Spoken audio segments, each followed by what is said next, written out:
హైదరాబాద్ మినహాయించి తెలంగాణ వ్యాప్తంగా విమోచన దినోత్సవం సందర్భంగా రాష్ట్రంలో అన్ని స్కూళ్లలో జాతీయ జెండా ఎగరేయాలని చెప్పడం దేనికి సంకేతమని బీజేపీ రాష్ట్ర అధ్యక్షుడు రామచంద్రరావు ప్రశ్నించారు. హైదరాబాద్ను ఎవరు పాలిస్తున్నారని అన్నారు. హైదరాబాద్ పాకిస్తాన్లో ఉందని కాంగ్రెస్ వాళ్ళు అనుకుంటున్నారా అని మండిపడ్డారు.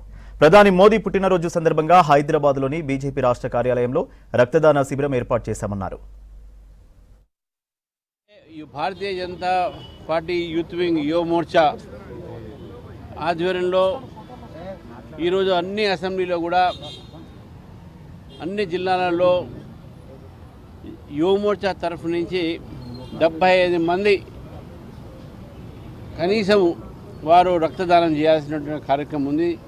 ఇది నరేంద్ర మోదీ గారికి ఇస్తున్నటువంటి ఒక ఈ బర్త్డే గిఫ్ట్గా భావిస్తున్నాను. దేశంలో ఎంతోమందికి రక్తదానం అవసరము.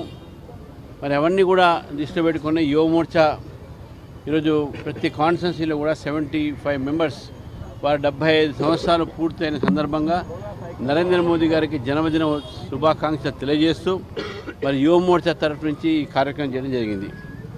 మరి అన్ని దానాల్లో రక్తదానం గొప్పది అని మనం అంటాం. కాబట్టి అటువంటి రక్తదానం చేసి ఈరోజు యువ మోర్చా చాలా పెద్ద ఎత్తున ఈరోజు విద్యార్థులు కానీ యువకులు కానీ ముందుకొచ్చి రక్తదానాన్ని వారు నరేంద్ర మోదీ గారి యొక్క పుట్టినరోజు వారు ఇవ్వడం జరిగింది. ఈరోజు నరేంద్ర మోదీ గారు భారతదేశాన్ని వికసిత భారత్ చేసేటటువంటి దిశలో ఈరోజు వారు పనిచేస్తూ ఉన్నారు. కాబట్టి ఈ రోజు నుంచి 2 అక్టోబర్ దాకా ఈ 15 రోజులు మొత్తం భారతీయ జనతా పార్టీ అన్ని మోర్చాలు అన్ని ఏదైతే మా భారతీయ జనతా పార్టీ వింగ్స్ ఉన్నాయో అన్నీ కూడా ఏదో కార్యక్రమాల్లో ఉండాలి. సేవా పక్వాడా అనే పేరుతో ఈ కార్యక్రమాలు చేస్తూ ఉన్నాం. దాంట్లో స్వచ్ఛ భారత్, చెట్టు నాటడము, అదేవిధంగా రక్తదానము, తర్వాత ఇంకా వేరే విధంగా సేవా కార్యక్రమాలు, ఎస్ఏ రైటింగ్ కాంపిటీషన్స్ ఇవన్నీ కూడా ఉన్నాయి. సో అక్టోబర్ 2 దాకా ఈ యొక్క సేవా పక్వాడా నరేంద్ర మోదీ గారి యొక్క ఇది చేస్తూ ఉన్నాం. అన్ని స్కూల్లో కూడా జెండా ఎగరాలి ఎక్సెప్ట్ హైదరాబాద్. మరి అది ఎందుకో ఎక్సెప్ట్ హైదరాబాద్ అనేది ఎందుకు వచ్చిందో మనకైతే అర్థం కాదు. మరి హైదరాబాద్ నగరం ఎవరు పరిపాలిస్తున్నారు?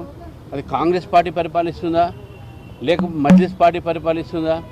మీరు డిఓలందరికీ కూడా మీరు జియో తీసుకొచ్చి ఆ జియో కాపీ ఈరోజు మీకు ఇప్పుడే మీడియా వరకు నేను పెడతాను మీడియా వాట్సాప్లో.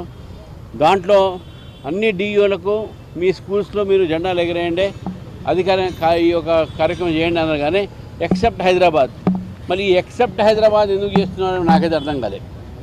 అంటే హైదరాబాద్ ఏదైనా ఇంకా కాంగ్రెస్ పార్టీ దీన్ని ఇంకా పాకిస్తాన్ అనుకుంటుందా? నాకు అర్థం కాదు. వాళ్ళది ఈ రజాకారులకు వీళ్ళు లొంగి మజ్లిస్ పార్టీకి కొంగార్చి ఇటువంటి ఒక జియోలు తీసే ధైర్యం ఉండాలి. హైదరాబాద్ స్కూల్స్ లేవా? ఇక్కడ హైదరాబాద్లో గవర్నమెంట్ స్కూల్స్ లేవా? హైదరాబాద్లో ఇక్కడ ఉన్నటువంటి ఒక స్కూల్ పిల్లలు గారా? ఎందుకు ఈ జియో తీశారని చెప్పేసి కూడా ప్రభుత్వాన్ని ఈరోజు నేను ప్రశ్నిస్తాను.